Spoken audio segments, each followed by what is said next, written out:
पोपट हा मानवी वस्तीत आणि जंगलात आढळणारा अतिशय बुद्धिमान व चपळ पक्षी आहे.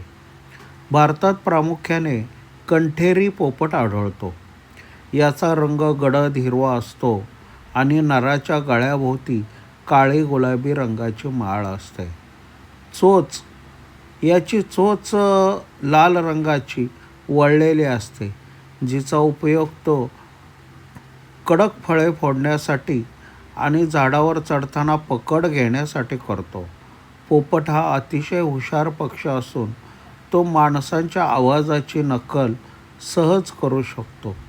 पोपट प्रामुख्याने विविध प्रकारची फळे, पेरू, डाळिंब, दाणे, शेंगा, हिरवी मिरची आवडीने खातात.